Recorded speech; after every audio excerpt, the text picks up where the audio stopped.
just a little too complicated. But hopefully, we're gonna be um, we're gonna do this right. Hopefully. um, the last time we that's let me just then get rid of this. Okay. All right. The I think this is exactly where we left out. We started with the story of the Old Harpist, Correct. which what happened was it's about this guy who apparently was very, you know, he used to sing and play the harp. And apparently, I mean, then, Rumi went into starting telling us how beautiful he sang. And then, from that point on, then he just basically went into a completely separate, explanation. And in what he's trying to tell us in these couple of stories coming up, because we finished the story of the parrot and uh, the merchant, and in there were a few lessons that we learned. One was the fact that all of us have a soul which is entrapped within us, and the soul is all about trying to get out and wanting to perhaps be you know you know be in our a free entity, and unfortunately that is not possible. And if that's not possible, then you have a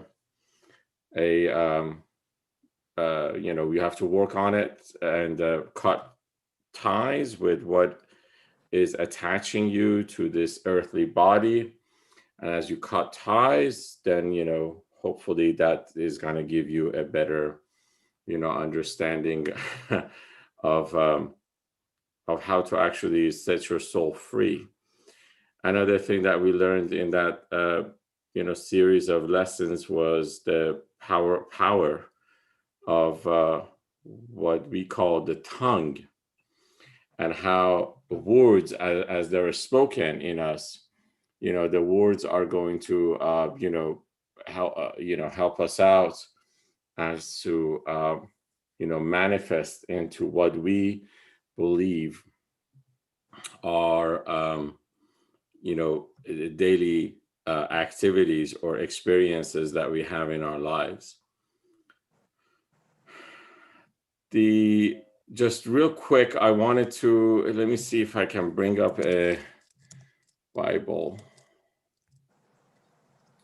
and if I can show you guys this, which is very interesting. In the Bible, if we look at Book of John, and I have talked about this in other uh, in the in other classes.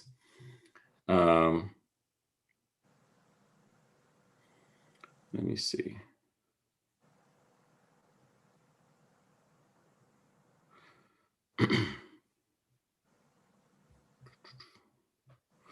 Why is it that I'm not getting the right Book of John here?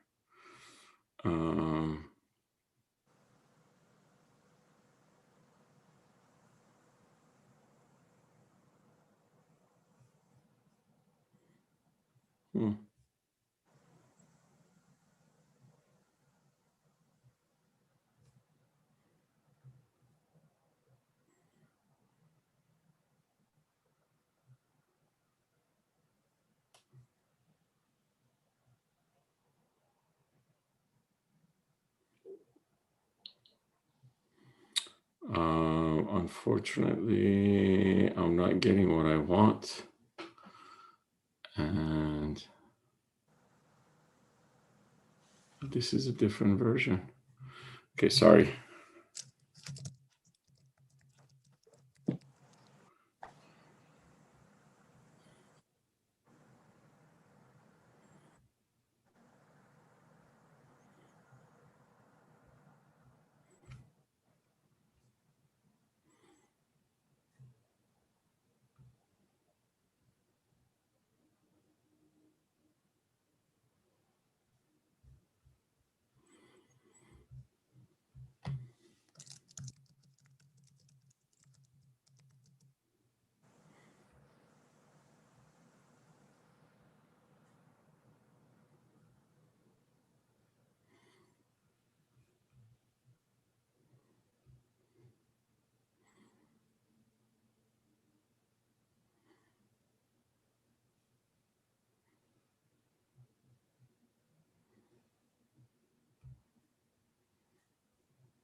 Okay, all right.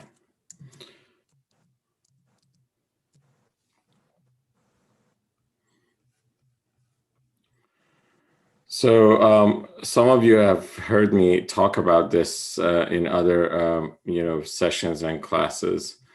But this is the best example as far as how things look when it comes down to words. And I just want to share this with you. So this is the book of John, verse 1 through 51. But what we're concerned about is verse 1, basically through 13 and 14. So what it reads is that in the beginning was the Word, and the Word was with God, and the Word was God. He was with God in the beginning. Through him all things were made. Without him nothing was made that has been made. In him was life, and that life was the light of all mankind. The light shines in the darkness, and the darkness has not overcome.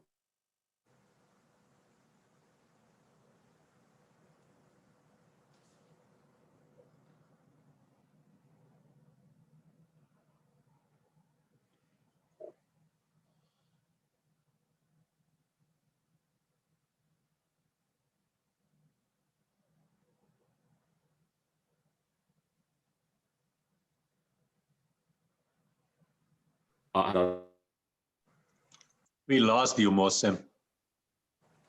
Through him, the world did not recognize him. He came to that which was his own, but his own did not receive him. Yet to all who did receive him, to those who believed in his name, he gave the right to become children of God. Children born not of natural descent, nor of human decision or a husband's will, but born of God. The Word became flesh and made his dwelling among us. We have seen his glory, the glory of the one and only Son who came from the Father, full of grace and truth. I do understand that there is certain, areas where we believe differently than, our friends who are Christian. But what's important in here is the manifestation of the Word into flesh, which is basically what also, and I'm using Bible here just because this is the most direct way that we could actually tie the two together. It's the same in the Quran. We can also, we have talked about the fact that, the manifestation of God on earth has been through creation and the creation of us as humans. And in here, it's the same thing. It's the Word that actually becomes the light. And in this case, the light is the Spirit. And the Spirit eventually manifests into flesh. And the flesh is basically what we see. Okay. Having said that, I actually like to ask a question. And my question is this. What's the difference between creation and birth? Is there a difference? First of all, if there is, what's the difference between creation and birth? I think that birth is reproduction of what it was created before. So I think what you're trying to say is that the creation happens once. Yes, creation is birth origin. is the continuation Yes. of what was created, right? Yes, or creation maybe is a macro, birth is a micro. Okay. Or within the macro. Okay, fair enough. So if we agree that we have been given spirits out of God himself. I mean, it's God who has given us our spirits. So basically there's short of any other way to express this, there is a piece of God within every single one of us, right? Which in that case, if that is the case, and there is a piece of God within every one of us, that means that in case we are able to realize God within us, then we are capable of creation. We can't deny that, right? Because one of the things that God is able to do is to create. And if he has given us out of his own soul, out of his own breath, our soul, so that means that everything that is about him is within us as well. So in order for us to realize our godness, in a sense, we have to first realize what's within us and connect with it. And once we do that, then we are able to perhaps get to a place that we can create. Now, think about how dangerous this is, right? Because irrespective of whether we realize this or not, there are certain level of creations that happens. And Rumi has already described them to us, that every time we think and we speak of something, that starts a creation process. And we might see the manifestation of that creation right away, or we might see it down the road, right? But when I asked the question about what's the difference between creation and birth, as you know, and I'm gonna agree with you 100% when it comes down to it, is that hey, if I am, sorry about this, excuse me. My internet apparently is extremely fragile today. So Yeah, you were gone for a little bit when you were reading from the Bible. oh, that's magnificent. Okay. I'm I mean, sorry. we had the video, but not any audio. Yeah. I have to somehow I have to probably just go and try to see if I can actually get a different provider or something, because it's been happening in the past couple of days and that's not cool. So having said that, so imagine the fact that, of course, we have a godness, connected to us. We create, and right after we create, the process of birth is just by default. So the fact of the matter is that whatever is created is capable of birth as well. Or in a way, I mean, if we were to, replicate certain things in our lives, let's just say that if they actually come from the source of our heart and our soul, whatever is rebirth from that is also coming the source of our heart and soul. And if we actually create anything that comes from our ego and mind, the same thing is going to happen, which that's going to engage everything from that perspective. Am I making sense here? I have a quick question right here. Sure. If we take it as a face value that we are created in the image of God and hence we can create, why is it then that the notion of cloning is looked at as such a negative view from everybody, except for the few that are involved in it? Because that's creation. I think personally, if I were to like answer it without any sort of deep discussion, if something is extremely, how should I say it? If we are not familiar with something, the unknown can actually frighten us. And I think that the idea of cloning is something that we still, because here's the thing. I don't think if anybody who comes from a spiritual perspective would look at cloning in a negative way. I personally don't think so. Personally, I don't think if it's something that's negative. But the I think churches are the ones that are against cloning. I'm sorry? The churches are the ones that are the primary group that are against Churches cloning. are not spiritual. Oh, well, I never claimed that churches were spiritual. Yeah, okay. Religion and spirituality are two different things. Yeah, that's true. So in this case, the problem is that scientifically we can't explain consciousness. Yeah. I think we have a problem explaining consciousness. And if we can't explain consciousness, then that's where we run into problems. There is a perspective of what consciousness is. And we also just, again, this is all the hung-ups of the mind, because now I'm going to come back and look at this and I'm like, okay, I believe that the process of birth is supposed to happen, right, by, some sort of a attachment of a man and a woman, because I believe in duality, and we know that two women or two men cannot reproduce.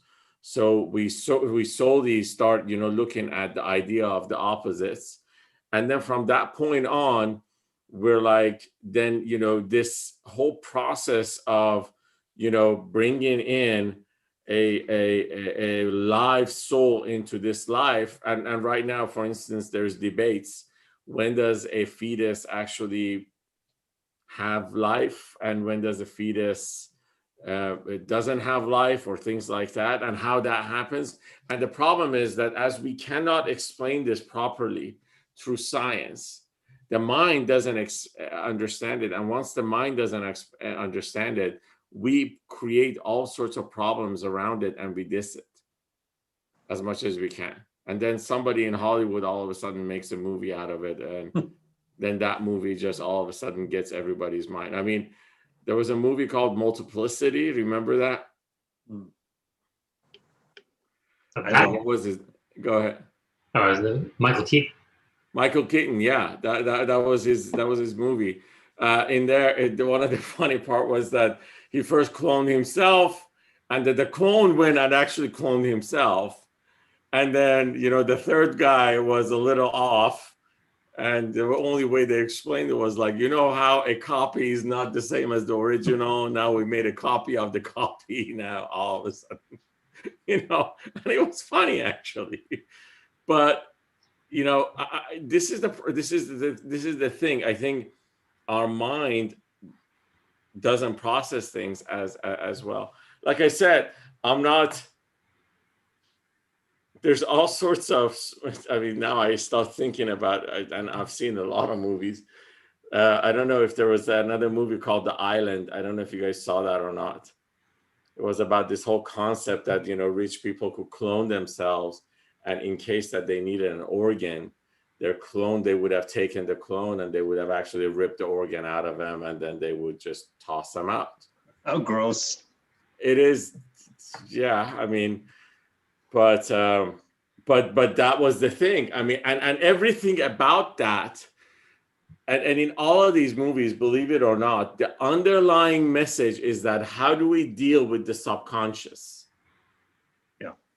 Because these guys that were cloning these, for instance, in the island, that movie, one of the things that they do is they feed them dreams and identity. So there's about 10 scripts that these guys just feed them. Or another thing, there's another series called The Westworld. Same thing. You know, again, it's about cloning these individuals. These are robots. They have feelings. They actually walk and act like humans. And all of a sudden they start dreaming. And the concept of dreaming is something that they never actually looked at it from a programming perspective. So having said that, the problem is that we're actually our mind is just inadequate in all of this, doesn't understand this. So let's just now get away from cloning for a second. Ourselves, we are also creating in a daily basis. I mean, we create events, we create, interactions, we create, what we do affects another individual or affects an entire organization, or if it affects a society. And by that, we are just we're replicating certain energies throughout. So I just want to make sure we are clear about this, because this is how Rumi looks at this. And this is why, for instance, Rumi says that you always have to have beautiful thoughts and you always have to have beautiful words. And then, in every single religion or practice of any sort of pseudo religion or whatever you want to call it, nobody says that you have to replicate evil. Nobody encourages replicating evil. Everybody encourages the fact that, we've got to do anything and everything that we can in order to replicate the good. Even, think about it. Even the people that on TV, sometimes we see that these are people who are acting in a bad way. Like, I'm not defending anyone, but for instance, somebody who actually storms the Capitol comes back and says, I want to take my freedom back. And in this case, they feel that, they have been deprived of something and they want to go and take it back. So it's the fact that, of course, then, we've got visions which are not clearly seeing and they cannot clearly comprehend and all that. And, subsequent to that, things keep on happening. So an event can trigger another event, which gives birth to another one. And I just want to kind of come back and say, everything starts from a creation, but then the rest of it starts giving birth. It just reproduces until at some point that reproduction just ends with some sort of a, let's just say, I don't know. At some point, the reproduction stops for whatever reason. Okay. So I wanted to bring this up again. This is something that we read in this story that we discussed regarding the parrot and the merchant. Now, coming back to the Old Harpist, I think we read through up until here, which says, if I give just a hint about this song, men's soul would rise from tombs before too long. Bring your ear close, for this tune isn't hidden, though to relate it, now I'm forbidden. And in this case, he's talking about the fact that there are certain things that I'm able to say, and there are certain things that I'm not able to repeat or say it again. The saints like Esrafil's place from today, they give life to the dead and show the way. Now, he's talking about the fact that he's talking about the Awliya in this case, or the people who are connected souls. And he says these guys, what they say is something that starts rejuvenating the dead souls. And it's like, try to listen to what they say. From corpses, souls ascend without a choice. Up from the body's tomb, due to this voice. So basically what he's saying is that every soul, raises from the dead every time they hear the words that are rejuvenating the soul within us. Saying this voice has a distinctive tone. To grant life is the job of God alone. Now, I think this kind of goes back to the question that we were discussing as well. So he says, remember that the tone that they're saying, when they are rejuvenated, once they hear this distinctive tone, they say that, hey, it looks like what we're hearing is different than everything else, and we feel different because it's only God who can actually give life to everyone. Now, remember, that's a true statement, but we also know that, for instance, the famous miracle that Jesus was performing was being able to revive the dead. And according to Rumi, Jesus was able only to do that once he was connected with the God Almighty himself. So unless we realize God within us and we connect, we can utilize that power. So it is important for us to first realize it and connect so that we can actually start bringing the dead back or reviving them. We had died and been left there to decompose. Then came God's blast and everybody rose. So they're basically saying that, we were basically gone, but we were able to now realize the God within ourselves and start living. Whether God's blast is open or concealed, it gives that which in Mary was revealed. Now, notice that he's talking about God's blast, open or concealed. And the open or concealed part comes back. It says, it's sometimes you hear God's words and sometimes you don't see it. Whatever it is, what it does, it basically does what it did to Mary. And this is actually referring to the story of Mary, where Mary was able to conceive a child without having to basically be close to a man. So this also goes back to the whole thing that if it's God's will, it will happen. If God wants it, it becomes. So you who beneath your skin have lost it all, return from non-existence to his call. Now he's talking about us when he's talking about beneath your skin. And the reason he says, beneath your skin is because, what we see is our skin. I mean, at the end of the day, whatever shape or form that we have is covered by skin. And if we can't see beyond this and we can't see what is there that actually makes us truly live, we only look at what, our form is.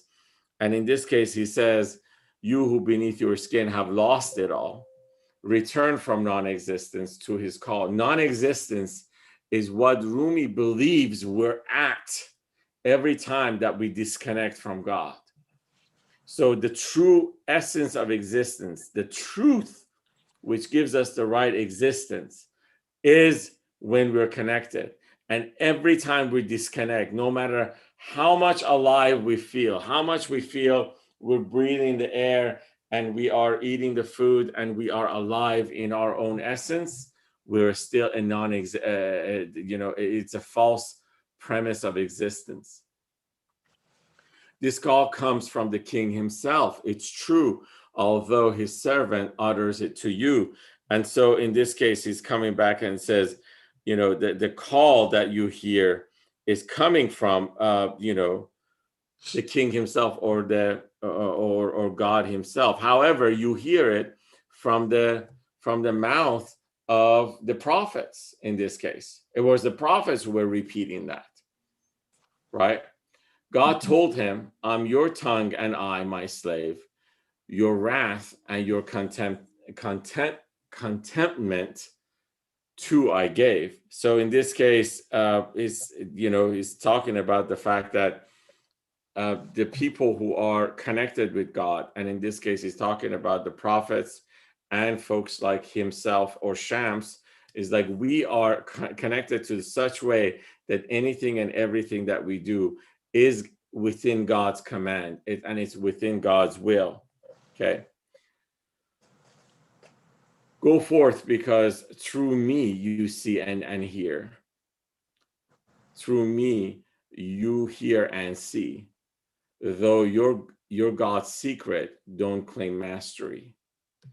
And this is also referring to another verse of the Quran, which says that, it is through me you can either, actually, I'm sorry, this is not a verse in the Quran, but, he's referring to the words that have come in the Quran, which says that you hear and you see through me. It's me that is enabling you to see what you see. So I'm the one who's giving you that vision. And now you're able to actually see it. Since to him who is for the Lord you turn, I'm yours, for God's for him as well, I'll learn. So he's like,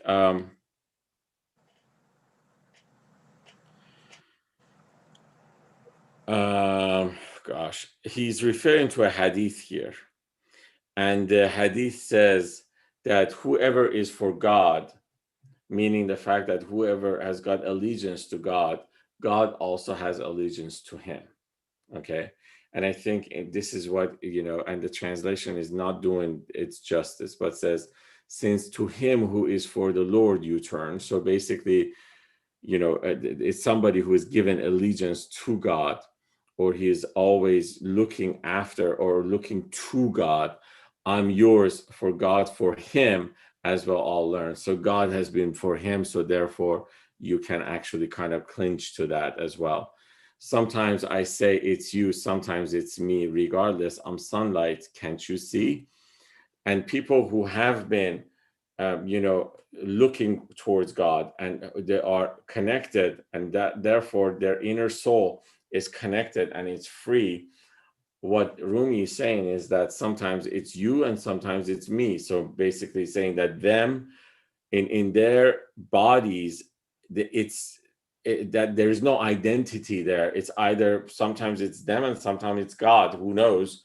But in this case, regardless, I'm sunlight, can't you see it? So it's like, regardless, I am part of that eternal sunlight, and you should see that within me.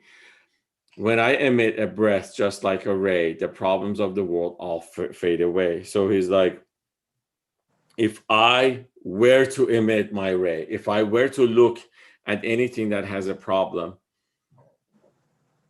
any issue or any problem that, that specific place or person has, the problems will all go away. So then he says, the darkness which resists all solar light, my breath makes like the morning clear and bright. So he's like, if you felt that there was so much darkness around you that you couldn't see a ray of light, if it's only if you have a small connection to either God or his proxies, that God is within them interchangeably, if you can have that small connection with them, then it's as if the morning light just comes in and takes away all of that darkness. Okay. The names of Adam, God himself explained. The names to Adam, God himself explained. This knowledge, all the rest, through Adam gained. So he's saying that we have talked about this. This was the, ayat, verse 31 from the Surah Baqarah, which talks about how Adam was created and how he was, taught all these different names by God. And then Adam went back and taught them to the angels, and that's when angels started realizing the names of God, and then they all bowed down to Adam. So it was the ayah 31 through 35 of Surah Baqarah. Now he says, the names to Adam, God himself explained this knowledge, all the rest through Adam gained, whether in Adam's light or God's, you bask. You choose between the goblet and the flask. So he's like, I really don't care how you actually get it, whether you actually get it directly from God or you get it from somebody like Adam. I don't care how you get it. You can connect to either source as long as you just get it. Okay? As long as you're clear what you're getting. So then he talks about, for with the flask, the goblet has a link. So potent, blessed be that fine goblet's drink. So the goblet that they're talking about, and I think it's the other word for it, I think it's kind of like squash, right? It's something that it's the same type of, so what I have as a translation is something that's like a squash or some kind of that type of family of vegetables. Goblet is like a Okay, cup. no, not that. That's not the goblet. I'm talking about a goblet of some sort of a vegetable. So when it's Halloween, what do? We take pumpkins, right? Yeah. Okay. I think it's kind of like pumpkin, whatever this is, because that's actually then a bad translation if it refers to the mug. He's talking about whatever they pour the wine in. So wine either gets poured into a flask or a mug or a goblet. In this case, goblet should be some kind of something like a pumpkin. Like a gourd?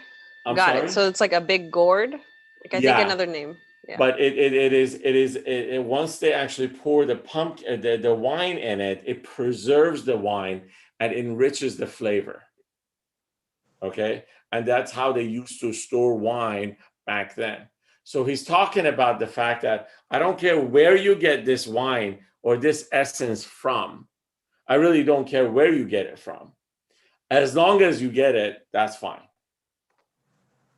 And that's why I think he's yeah. So the word in Farsi is kadu. And this is in dictionary, this pictured goblet. Yeah, Almost like.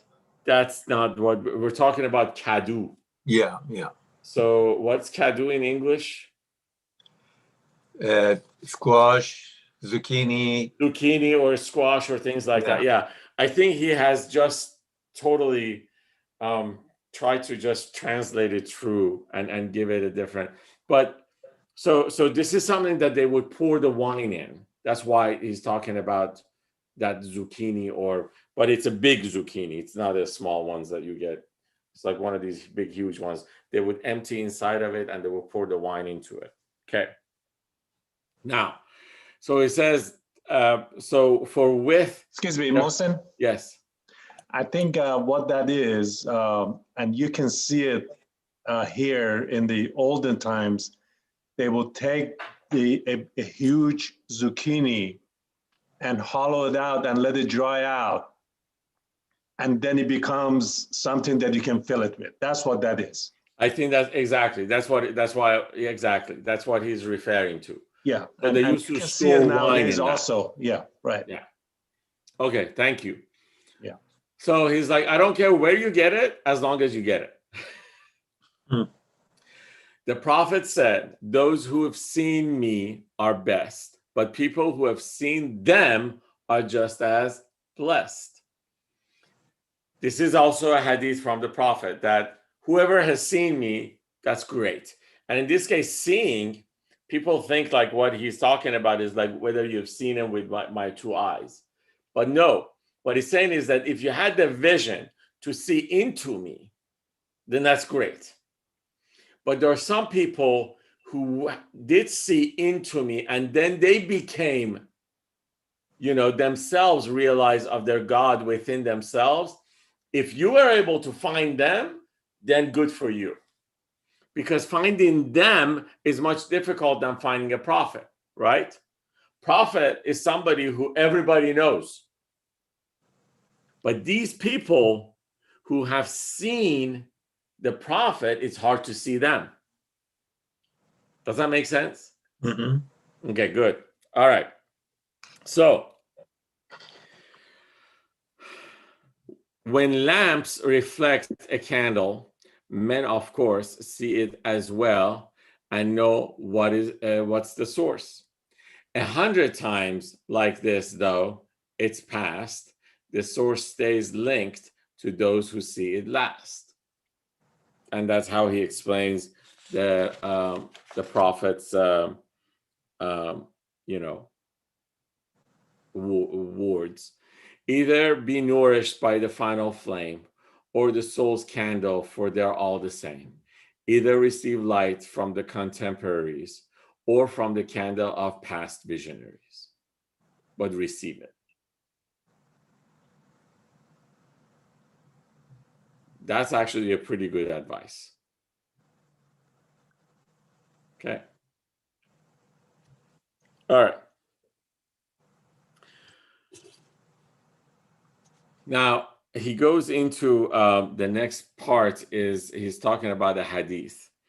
And the explanation of the hadith is, or the translation is this. Your Lord sends in the days of your era special breath, so make sure to receive them.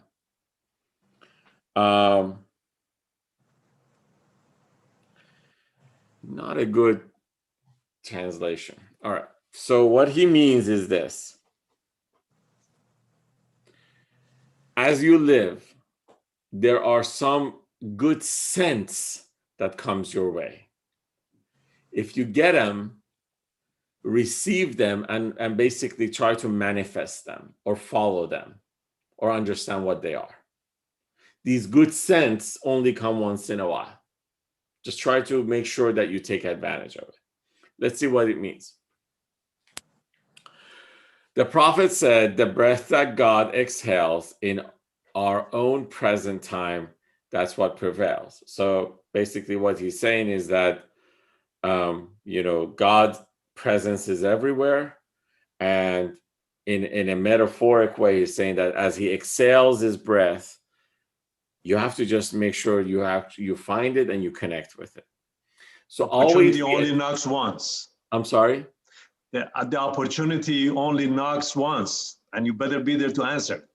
True, but here, you wait until, he talks about that opportunity, actually. Yeah. So he says, so always be attentive with your ears to catch a breath before it disappears. So in this case, this goes back to the whole concept of listening. It's like you got to listen and be attentive to what would come your way, right? Because as it comes your way, you have to know that what you're hearing is coming from God or is coming from ego. Because there are words that comes your way which are completely serving the ego, and there are words that comes your way which serves the heart, and you just have to be careful and you have to be smart about that. So then he says, a breath came, saw you, slowly traveled on, gave life to whom it wanted, then was gone. So it's like this always happens to us, that there is a breath that comes to us. He sees us, that breath sees us. We don't see him and we don't recognize it. And he just passes. And somebody else down the line sees that breath and snatches it and gets life. Sometimes in our lives, this is like, let's just say that if you accidentally click on a specific video on YouTube, and that video gives you one line, that line just totally rejuvenates your entire life. That is the breath of God.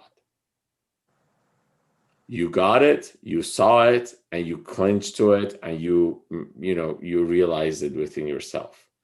And there's a possibility that you might just pass by those words and you not realize what those words are even mean. Yeah, that's all. I mean, that's how I can just explain it. I guess that's it. Another breath will come soon. Be prepared, so you don't miss this other one, his spread. So just to answer Rasul's comment, these things keep coming. It's your responsibility to take advantage of them. He wouldn't tell you when, but they keep coming. It's something that repeats itself every, once in a while. The mother of all fires, this breath extinguished. A dead man inner motion thus distinguished. So he's like, the power that this breath has, it's able to rejuvenate and give life and extinguish all sorts of fires that we don't need. The flame's heart felt the loss of its existence. The dead then wore new garment of subsistence. So what he's saying is that as it realizes, and this is actually a bad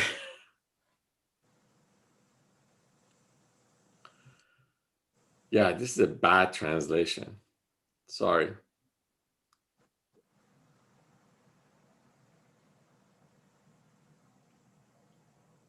I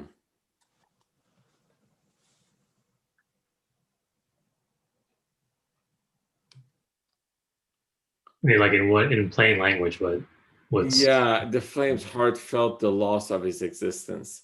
So if I were to better understand this, it's not talking about the heart, it's talking about the soul.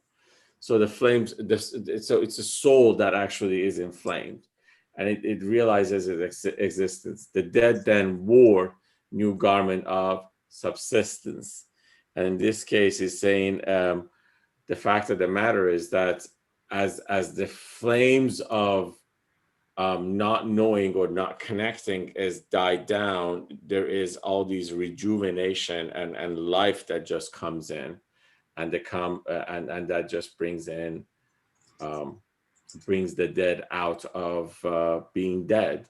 Of course, it just realizes life again, like movements of the prophet's heavenly tree. Bad translation again. Oh my gosh. Okay. So what he's referring to here is not talking about, he's using the word tuba, which is the tree that was inflamed when Moses was looking at it. But in this case, he's not talking about the tree itself. He's talking about the meaning of the word, which is the clean and something that's completely without any darkness within it, so pure and clean. So he's like the movements, and in this case he's talking about the purity and the movement of what is clean and pure is different, and it's not like the movement of the world or menageries. In this case, that's what the word he's using, but it's not the real word that he had to put in here is like animals or whoever is not human in a case, and human in the sense of not us, but humans in the sense of people who have realized their souls. the heavenly tree is it the burning bush or the? It's the burning bush, yeah, and the word for it is called tuba, so they call it the tree tuba, the tuba tree. But the word tuba also in Farsi means a cleaned. and pure. And that's the word that he needed to actually use in here, not the prophet's heavenly tree. Then when he says prophets, Prophets, yeah. because like the not the prophet. No, it's got an apostrophe. Okay, because when it says like, okay, it means Moses burning bush. He's referring to Moses. He's saying that this heavenly tree belonged to Moses, Yeah. which I'm not doubting that. I'm not actually striking that part. I'm just saying that the way he translated it is completely mistook the word word that he needed to actually use, which actually spells exactly the same, is the clean and pure. Okay. So the movement that is, so in this case, it is the movement which comes from the purity and the cleanliness of everything. Okay. All right. Not like those of this world's menageries, or in this case, which is basically the unpure.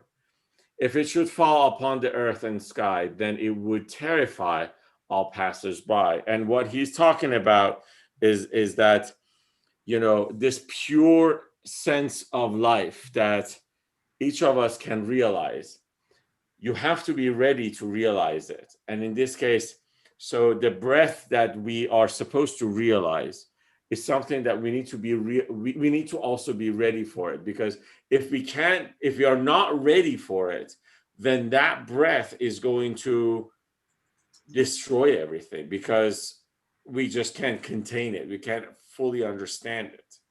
So if it should fall upon the earth and sky, in this case, he's talking about if it falls indiscriminately, without discrimination on everybody, okay, then it would terrify all passersby. People will be scared. Why? Because they can't understand what it's doing to them. Not everyone is meant to understand these words. Not everyone is meant to understand these secrets. So he's basically trying to reaffirm that and reiterate that with us. So from fear of breath like this, that's infinite, recite, but they refuse to shoulder it. Now,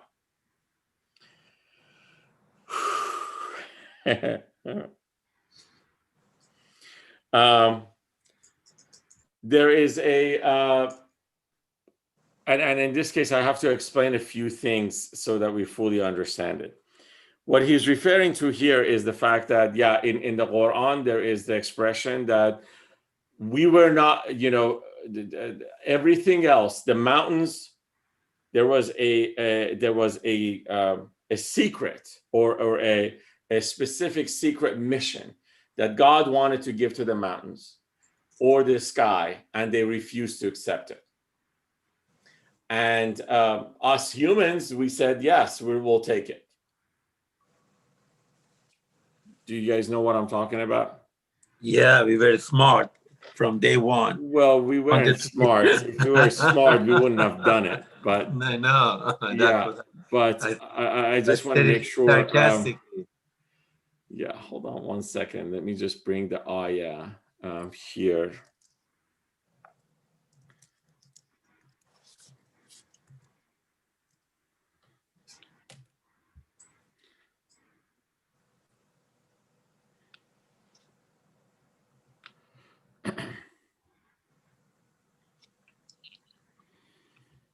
So it's right here. إنا عرضنا الأمانة على السماوات والأرض والجبال فأبين أن يحملنها. So what he says is that we did indeed offer the trust to the heavens and earth and the mountains, but they refused to undertake it. This is Surah Al-Ahzab, the verse 72. We took it. And my question, and Mohsen, please, I think you know what this is. So what do you think this amanat was? What is it that God wanted to give the mountains and earth and they didn't take it, and we did.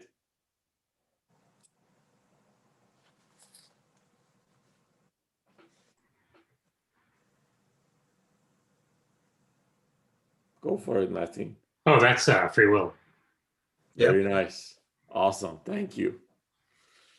You've taken this course before? I mean, That seems like the answer to a lot of questions. That's all. Yeah. Free will. Free will is what was offered, and everybody turned it down except us. We took it. And the funniest part is Rumi is going to start telling us that although we took it, now we don't want it anymore. So we become all, you remember that, earlier we had this story about the guy who was all for free will and the other guy who was all for fate, and was saying that, hey, we started, arguing this to kind of give ourselves a little bit of a break, as this is a very tough choice. So this, again, like I said, as he's referring to ayah 72 of Surah Al-Ahzab, which again it says, we did indeed offer the trust to heavens and earth and the mountains, but they refused to undertake it, being afraid thereof. But men undertook it. He was indeed unjust and foolish. As if apparently we had a choice to say no. I'm not quite sure whether we did or not, but we did take it. Anyhow. So we have the mountains to blame, huh? Well, how do you want to blame a mountain on this one? I mean, they said no. You could have said no. They could have taken it, and we wouldn't be here discussing it. You can't blame them to be smart. Yeah. I mean, they submitted, and they don't need to, be responsible for anything in future. They have been having fun all the time, and they know they're going to have fun in future too. Right. So why should they shrank from it be mentioned here, unless the mountain turns to blood through fear? Now, let me make sure that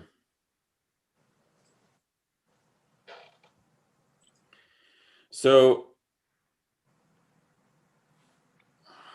let me then bring this one, this other ayah up, because that way you guys can probably understand this much better. While you're looking that one up, translating this in English from Farsi really loses everything that these couple of lines has in it, as how beautifully he interwovens the Quranic verses into his poetry verbatim, as how good understanding he had of this whole Holy Quran, that he was able to bring it right at the right minute to put it in. And who is this that you were referring to? Rumi. Okay. When you translate it in English, you can't really see the connection exactly, but in the Farsi version, you can see that is actually the Quran verse that he put in there. Is the meter? I guess the meter also matches in between the two languages. Yes, he uses the specific phrases out of it. Yeah. So he says, now they shrank from it. That's again a bad translation in here, because basically what he's referring to is to the part that the part that says being afraid of thereof, which is this part. So that's where being afraid is. So he's utilizing this part. It says that they were afraid, and so there wasn't the shrink from it. I don't understand how he could get shrank from it. in here. So why should being afraid of be mentioned here, unless the mountain turns to blood through fear? So therefore, I'm going to strike this red for sure. Bad translation. And basically what he's saying is that the only thing that, I'm worried about when it comes down to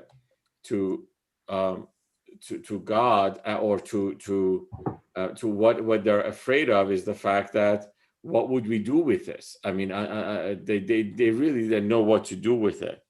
And therefore, he's going to elaborate further on this part as far as what they were afraid of.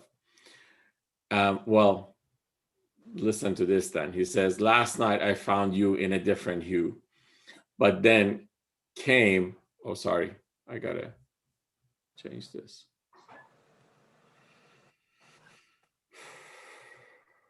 So, he's like, the fact of the matter is that I think he's saying, what he's trying to refer to is that the mountains didn't have everything that they needed to properly understand how their free will worked. We did.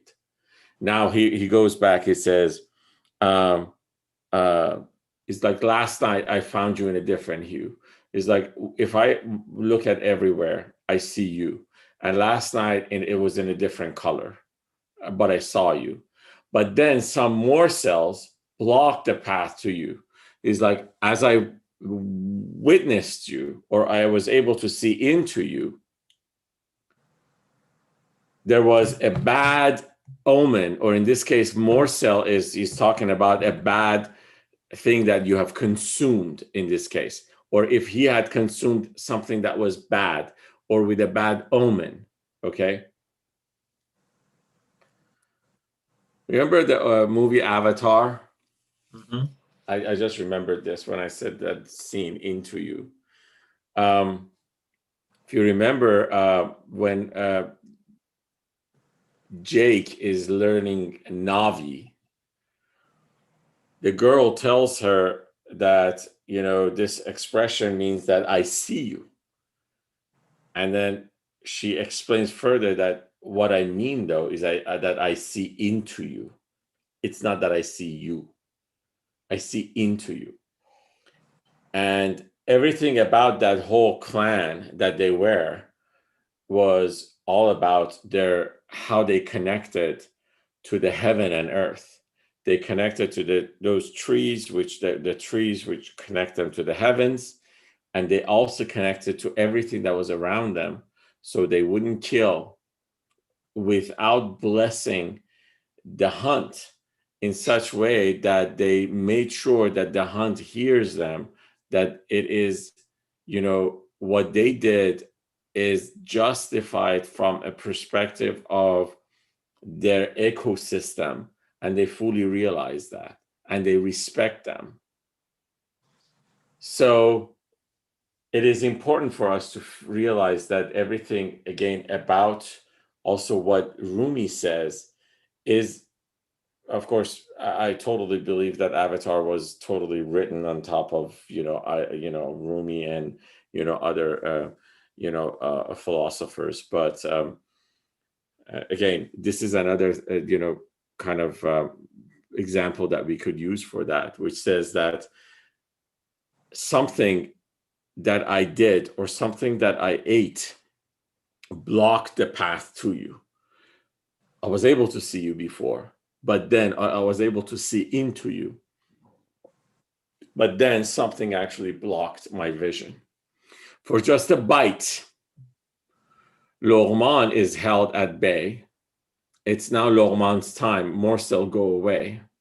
So it's like, remember, and I don't know if you guys are all familiar with the character Lorman. Azizar, do you know who Lorman is? Okay. How about Mateen?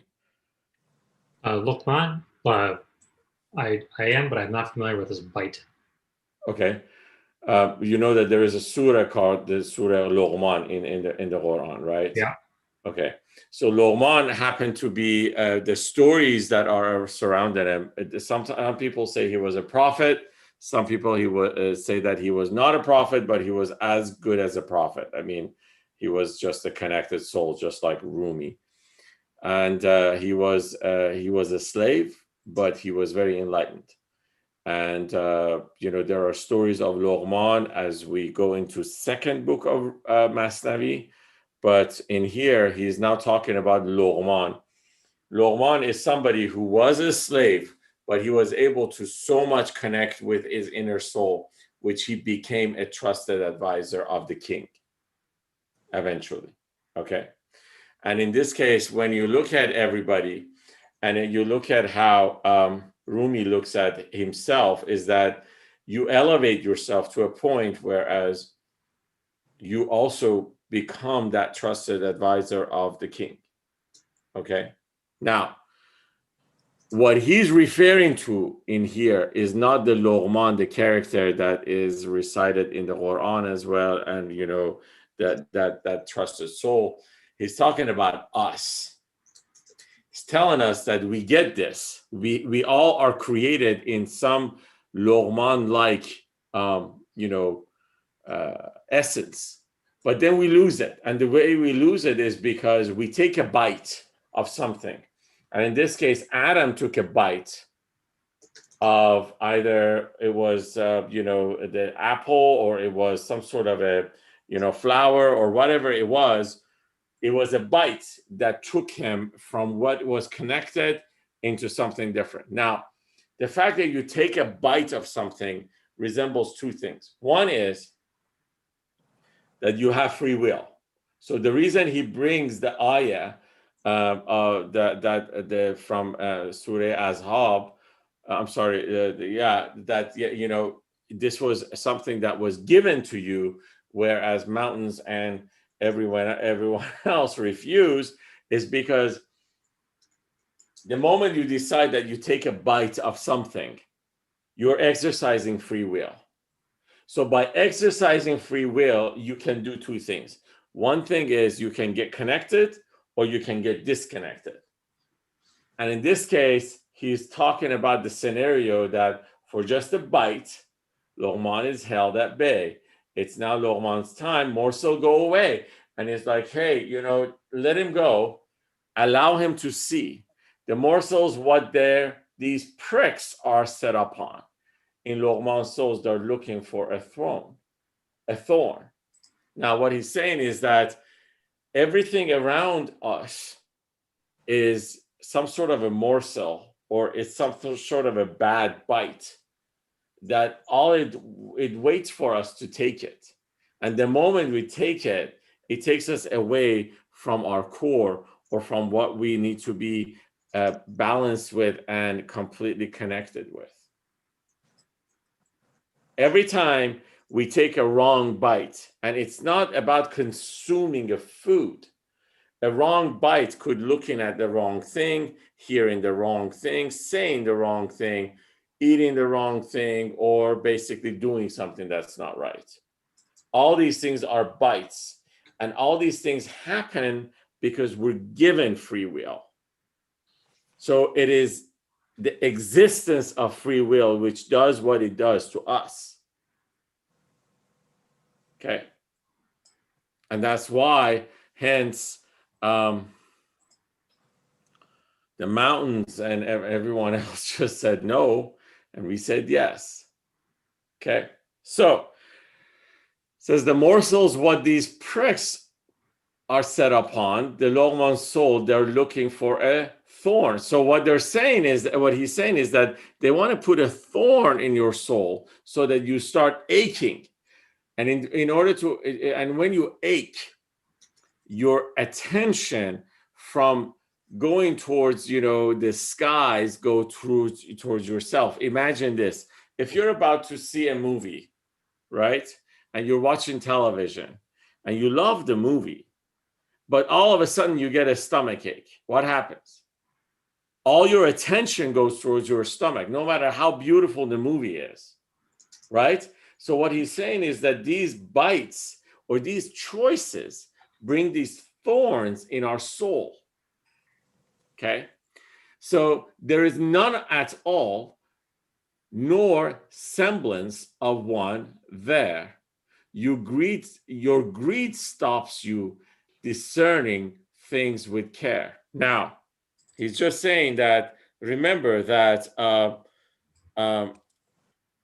it's your choice. It's something that you did that actually brings this upon you. The thorns, what you mistook to be a date, because you're blind with lust, you know ingrate. So he's saying that when you took the wrong bite, you didn't know that you were actually consuming a thorn, and you thought it was a piece of date. A date is a pretty nice, fruit which you eat. It's sweet, it's full of energy and all that. You took that, and it was a thorn, and that thorn, now you're actually, totally consumed with the pain within yourself, right? So God's rosary is in Lorman's pure soul. How can a thorn have pierced this caged soul? So now,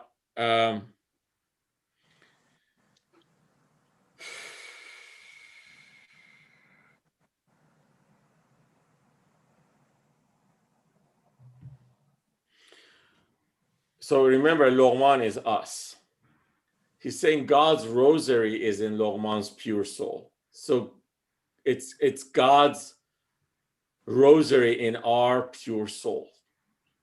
Now he's saying that if that's the case, how can a thorn have pierced this caged soul? How could you take a thorn and allow it to pierce this down or give you such pain?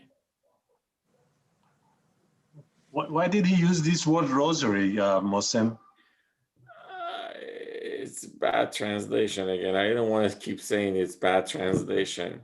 So what he's saying is the right translation would have been, it's God's garden in Logos pure soul, not rosary. Right. But since it's Golestan, I think he's using the word rose and saying it's a rosary, which I'm going to strike this one as well. Oh my God. I have to, I'm writing him a letter. I don't think if he's going to like it, but I hope, he does something. It's just that, yeah, it's really not God's rosary as, tasbih, as a tasbih or something. Yeah, it's not that. It's really, he's talking about, God's rosary in a sense of. He could have called it Rose Garden. Yeah. He's sometimes he's actually too concerned about the rhyme. Yeah. And I think that just totally takes away from what he needs to say. Yeah. So this thorn, sorry. Go ahead. So sorry, I didn't mean to interrupt you. No, it's all right. This thorn consuming realms, dromedary. Okay, dromedary. Okay. The word, it means camel. Okay. Dromedary. All right. So this thorn consuming realms, a dromedary, that's written by Muhammad's progeny. Now, in this case, he's talking about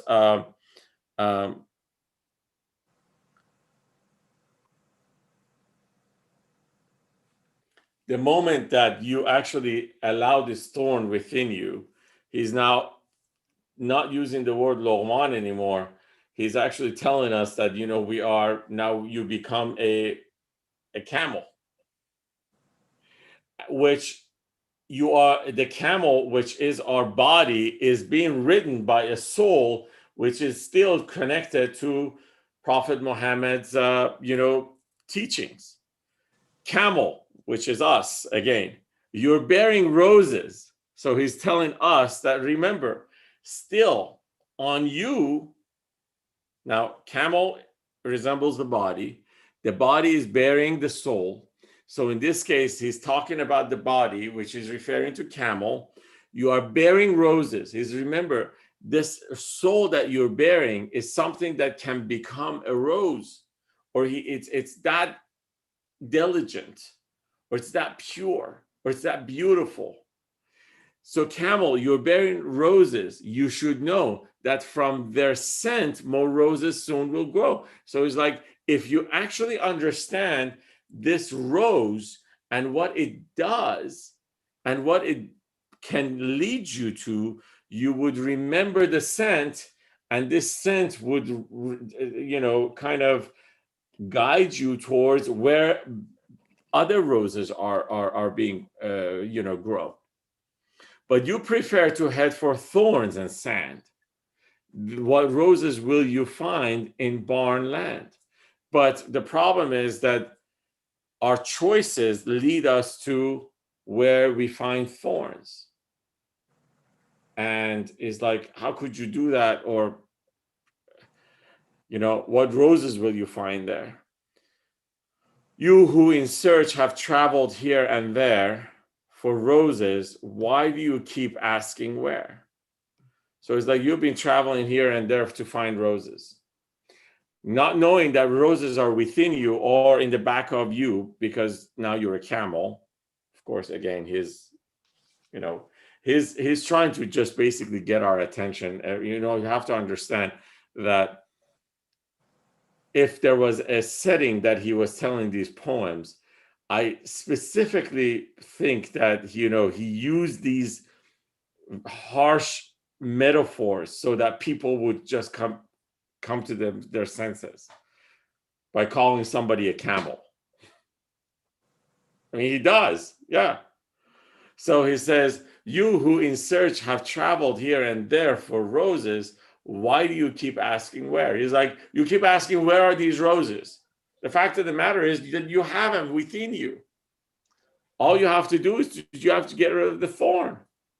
That's like calling somebody in a group a jackass Yeah. for being, yeah. That's what he meant when he called him camel. Yeah.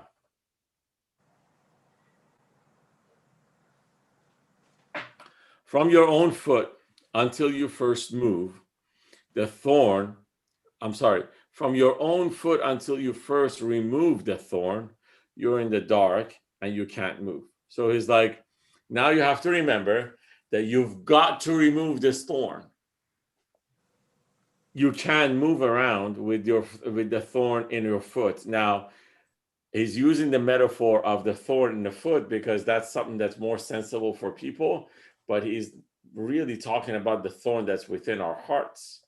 And if you remember, he used this metaphor way back as well when we were talking about the slave girl, that story. He was talking about the fact that, if the heart is full of thorns, you cannot have flowers growing from it. You first have to remove the thorns and allow the bed of your heart to actually start growing flowers. Now he's using that metaphor again in here. Okay. I told you this was like a difficult, these are difficult lines. And it's long too. It is long, but it's like, Farsi part was very difficult. Now English is even worse. I now remember I dreaded actually reading this in Farsi myself. No, it's just, he uses all these specific metaphors which are hard to follow sometimes. So this is an important line, and this one, it says, a man so great. So he's talking about us again. The word that he uses is Adami. Adam is like, this Adam, so great. The world can't hold his size. He's like, you are so big that even you can't be contained in this world. And the reason he says that you're so big is that potentially we are that big. If we connect to the unlimited, if we connect to the God that we believe is unlimited and it cannot be described, and it is so powerful and it's so kind and all that, if we connect, this earth cannot hold our size. This earth is so small for us. So a man so great, the world can't hold his size. A thorn's tip can blinker from our eyes. So it's like it can be so consumed by a thorn's tip. And I read this line to me every single freaking day. Why? Because you have a meeting. You have a meeting with somebody. That person has, some sort of an ego. He says something. You say something. And then he says something. And you get upset. That's exactly when you are actually consumed by a thorn. And then you say something harsh. And they say something harsh back. And then you're off. And then you start thinking, what is he going to do to me? All of a sudden, this thorn has totally taken you out of all the elements that you needed to remember. That you're protected by God. You have God's image in you. If you believe in what he can do, nobody can do anything to you. But we forget all of that because this thorn is able to consume us with ourselves so much that we forget how big we are. Like I said, this line for me is a daily thing, and I still forget it. That's the problem. I still make the same mistake every single day. A man so great, the world can hold his size. A thorn's tip still can blinker from our eyes. Mohsen, I see that the first line of this verse is properly translated. I'm not so sure about the second verse. Well, what he's saying is that you get consumed with a little tip of a thorn. I mean, that's what it should have said. I think it's, I think what he means by blinkering from our eyes is that it blinkers the world that we belong to. Well, the way that I read it is that a man is so great that a world can hold, but at the same time, you're so small that you can fit on the tip of a thorn. No. No? Sorry, no. ببخشید, I'm going to read the Farsi part. So it says, در سر خاری همی گردد نهان. What it means is that it brings himself to the very little tip of a thorn, and it becomes so small that it becomes invisible in that thorn. Well, that's what I mean. But that's not what this English part says. Blinker is a weird word, by the way. It is a weird word. You're right. It's like, is it a verb? It because it's a temporary absence. It's not a permanent one. You still get to find you realize your greatness. That's why he's talking about blinker. Okay. Or flicker, maybe. It's still, like you're saying, he's saying that the thorn, when I get the meaning, the thorn's tip it consumes you. The presence. Okay. Let me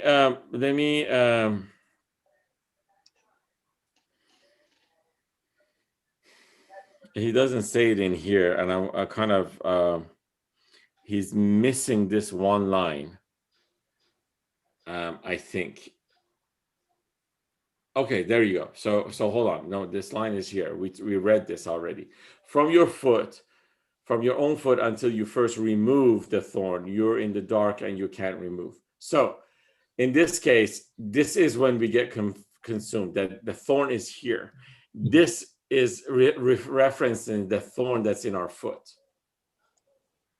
Okay. Once the thorn is in our foot, we can't reach our greatness as quickly as we want to.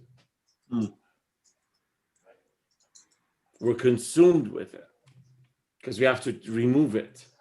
But by the way, we put it there ourselves.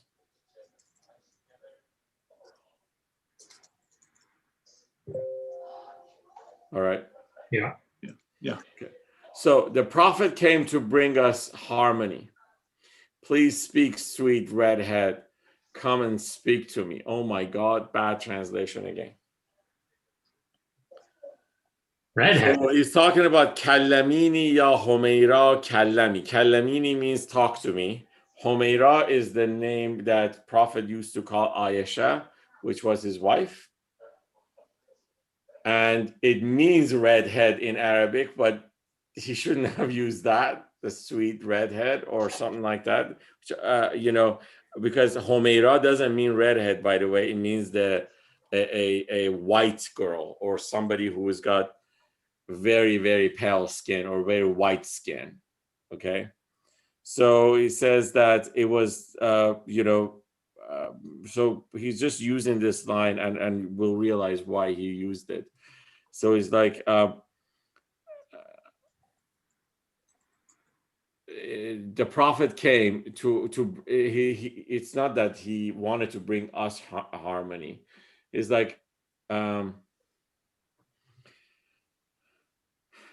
he's like, all of us make choices, and sure enough, the prophet also made a choice, and the choice that he made sometimes may not have been the best choice that he could make. In this case, is like even the prophet would come and tell his wife that, come and talk to me. So not necessarily the conversation that prophet wanted in this case is a heavenly conversation. I want you to understand that, because later on he talks about, when prophet also tells Bilal to go and recite the azan, and that is a heavenly conversation. Am I making sense here? Yes. He's trying to tell us that you have to understand that there is also not, prophets also did not make the best choices. Okay. Now, this is true that prophet used to call Aisha Homeira, and he used to say, Homeira, come and talk to me, or Kallamini, in that's an Arabic word for it. Okay. And he has a footnote at the end of the book, and it says redhead, the name of the prophet, the name that prophet gave to his wife Aisha. And that's false, because Homeira means the white woman. But at least that's at least he clarifies. He did clarify. Yeah, Yeah. exactly. So now let's go forward. He says, and throw a horseshoe in the fire as well, so mountains turn to rubies by its spell. The redhead's feminine, it's Ayesha's name. Arabs make soul in gender just the same. It makes no difference if it's feminine. The soul is genderless, alone within. All right, so what does he mean here? First of all, he says that as you call out, so the whole thing about throwing a horseshoe into the fire goes back to a belief that if you wanted to, apparently in old days, that if they wanted somebody to fall in love with somebody else and not to look at anyone else, they would write the names of those people who that person was supposed to not be thinking about, or something like that. And again, it was all about a guy wanting a girl, apparently, or it could go either way, I guess, whatever. So they would write it on a horseshoe, and they would throw the horseshoe into the fire. Okay. And that makes you fall in love with the person whose name's on the horseshoe, or forget about somebody? So my notes here, it says, if you loved somebody and you wanted them to love you back, you would write it on the horseshoe and throw it into the fire. Okay. So he's like, and throw a horseshoe in the fire as well, so mountains turn to rubies by its spell. So it's like, if you are the prophet and you want, Aisha or whoever you want to come and talk to you, why don't you do a horseshoe as well? Now, what he means here, the next line is pretty obvious. He's trying to clarify who Aisha is and what it means. And then the fourth line is actually the important one. It says that in Arabic, everything is in the form of feminine or masculine, or male and female. However, soul is genderless. This is huge. Because what it means is that what we believe is our soul, which we are thinking that, our soul is telling us, so here's the deal. I'm Mohsen and I'm a man. So therefore, I think this being a man is part of my identity. Whereas he's trying to tell us that that's not part of your identity.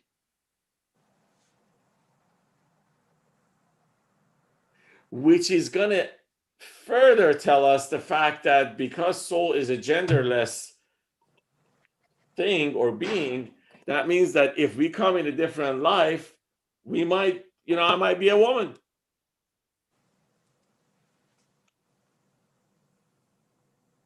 I mean, think about that.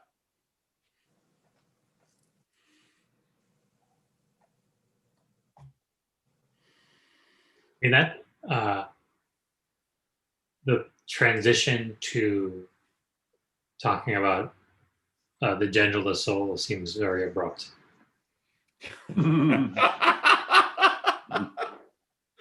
Sorry. I mean, I'm laughing because I couldn't agree with you more, but he has a point to make. He has a point to make. That's why he just did it. Like, do these lines have some significance other than? Oh, of course. Oh, dude, everything has significance. Hold on one second. We're good there. All right. So up until here, what he's saying is that remember that there is a thorn that you actually make a choice and you consume it, and it actually, gets you to think through about yourself and all that stuff. Then he comes in and he's now talking about a specific statement, which does show you that there is a choice that everyone makes. And now he comes back and is like, remember, in Arabic, everything has got a gender associated with it, but I just want to let you know that soul is genderless. Let's see what he means by that. So he says, it's too sublime for either gender's hold, for it's not something which blows hot and cold. Okay, fine enough, fair enough. We agree on that. The soul does not grow large by eating bread, nor turn like this and then like that instead. So it says that he's trying to explain what a soul is. Okay, so it's obviously it doesn't grow in size. I mean, it's amazing that back then he was actually given everything that eventually scientists probably, arrived at eventually. Okay, since it's pure goodness, it does what's good. Without it, there is no goodness. Understood? That's what he says, and it's a question. Mm-hmm. Are we good with that? Mm-hmm. Okay. So if it's through sugar that you taste sweet too, remember, sugar may abandon you. So now he's talking about the fact that we're talking about soul and how it could actually do you good, or if it's not there, we don't have goodness. And the reason that we have goodness is because goodness is part of godly characteristics, as he has created us in his own image. So the goodness that we realize is within us. We just have to connect to it. Now he gives us an example. If it's through sugar that you taste sweet too, remember, sugar may abandon you. Obviously, you eat sugar, you taste sweet, and then it goes away. As a matter of fact, bitter taste always stays with you much longer than sweet tastes. We know that.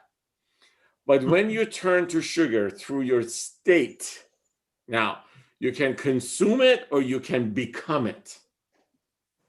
So but when you turn to sugar through your state, then how can sugar ever separate? So if you just become sugar, if you become that, it could never get away from you.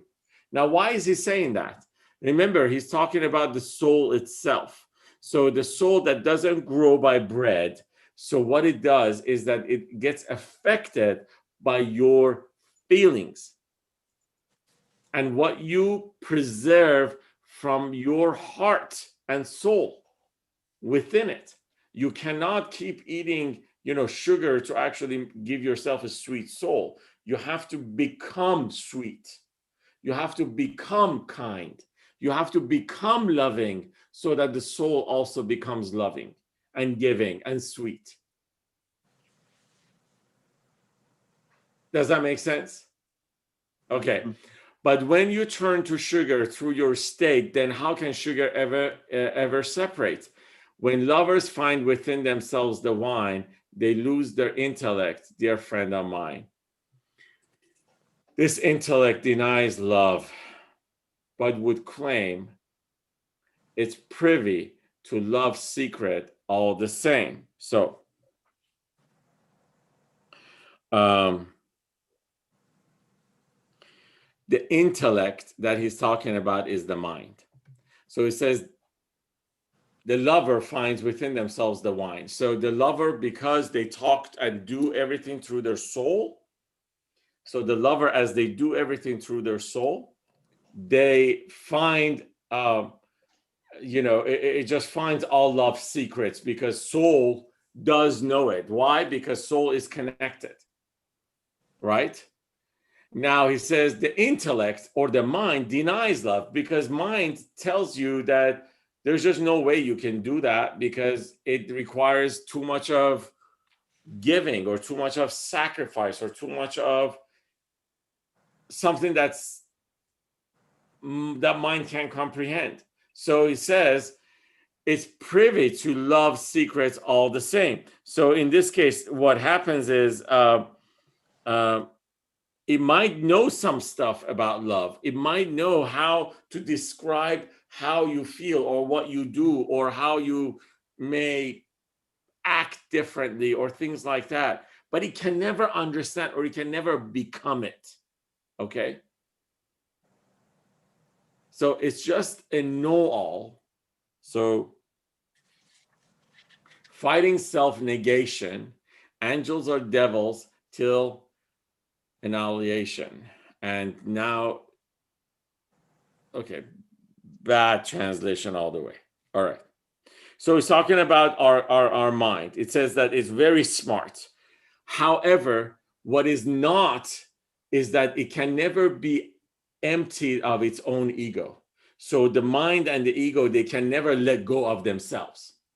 That's what he's saying, fighting self-negation. I think that's what it is. So the reality is that they think they know it all, and they know it all in this world. They understand the opposites. They understand how the opposites might, get you to do, to realize what's within it or what's coming up or what you're feeling and things like that. They can make sense out of it as long as there's an opposite. But they don't know everything because they can never get rid of their self. Now, he's saying that angels are devils till annihilation is actually a bad translation here, but he's apparently used the word no matter what. What it is that he's referring to the law which starts, the whole there is no God but God. He's talking about that law. It's like unless they were able to actually say no to everything except the Almighty God, they were devils. Once they said that, they became an angel. So in order for us to reach that, all we have to do is we need to realize that we should say no to everything but God. Okay? It seems a friend by what it does and says. Now he's talking about, again, our mind. He says, yeah, it can help us think and things like that, but it's far apart from mystic ways. The mind can never understand the mystic ways. You can never go through the mystic ways with the mind. It's nothing, for it won't leave self-existence. Unwilling, it's dissolved by our insistence. So he says that, the mind is nothing because he can never say no to everything. If he was able to say no to stuff, then he would have been able to actually better understand things. But he can't. He can't say no to things. So he says, it's nothing, for it won't leave self-existence. Unwilling, it's dissolved by our insistence, and it resists what might be coming towards it. The soul is perfect, and so it's called. The soul is perfect. Why? Because it comes from a perfect place. And so it's called. And so the call that he is referring to is that, what the soul tries to tell us, because the soul comes from a perfect place. It comes from a perfect word. Remember what we read out of the Bible. The word is perfect. That at the beginning there was word. The soul is perfect, so it's called. Muhammad says, Bilal, refresh us all. Now he's talking about two separate calls.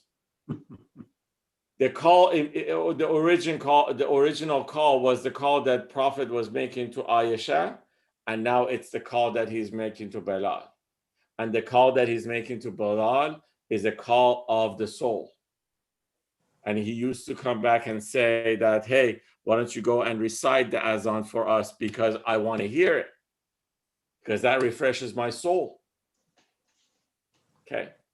Bilal is the one that really didn't have a very good voice, correct? He stuttered. He stuttered, yeah. He stuttered, and he could not pronounce certain things. Right. So he couldn't say ashhadu. He used to say ashadu. And in this case, people would come to the Prophet and say, hey, this guy doesn't say the right things. And he's like, no, the way he says it is correct. And Rumi also, his friend who is Hisamuddin, who he recited the entire Masnavi for him. Hisamuddin was not an educated man. And a lot of people had a problem with this relationship that Rumi had with this guy, because they felt Rumi was bringing himself down. And that's why every single one of these books, because there's 6 books of Masnavi, Rumi, except for book 1, Rumi praises Hisamuddin at the beginning of every single one of them. And by the way, Rumi is the only poet in Farsi, or only Iranian philosopher and poet that does not start with the name of God. His books. Amazing. And that's why, like, some clergy in Iran, they're all against him, because what's one of their thing? They're like, he has never praised God. And they don't realize that everything he talks about is God. They don't realize that part, but they're like, he never says this, therefore, we don't like his poetry. So he says, so now you understand why he brings Ayesha at the beginning and Bilal here. So Ayesha is the call that is for this life, and Bilal is the call of the soul. So he says, lift up for us your powerful voice once more. With breath I breathed inside your big heart's core. So he's basically asking Bilal, or the voice which connects to the soul, to just, hey, become louder and louder for us. That breath which once left Adam to amazed, made heaven's fold feel mesmerized and dazed. So he's now talking about the breath which just completely mesmerized and was able to, in this case, what he's saying, that it would take your mind off. You would become completely mindless or lose consciousness, and you would become entangled with what it actually is trying to do to you. So I'm going to stop here. Bless your heart. Sorry. Good. I know. I mean, it's very late for you, Rasul. Sorry. No. The reason I'm stopping here is because the next section, if I start, I cannot stop until probably 20 lines down, and we're going to go way into our 3rd hour, and I know you guys are tired. Yeah. And I'm going to be really tired. This is heavy stuff. Yeah, obviously, very heavy stuff. But So Martin, did you understand the transition? Did that make sense? I mean, I can sort of see it, but I guess he says more. Like just scanning, it looks he's talking about the bride and stuff to it. Maybe there's more afterwards.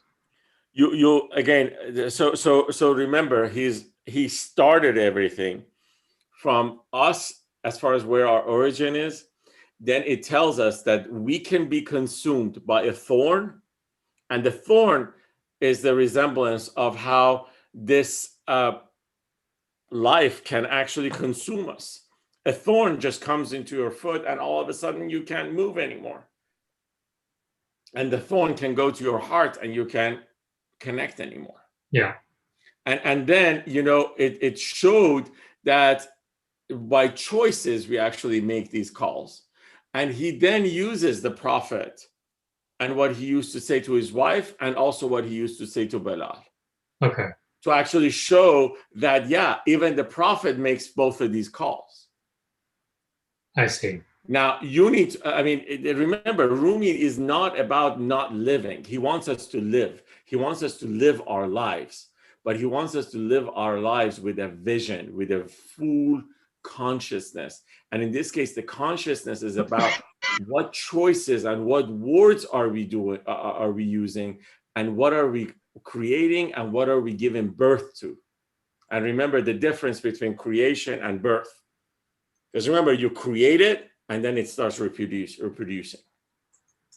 Got it. So it was sort of like this is just one call to Aisha, and then in parallel another call to Bilal, and then Yeah. Yeah.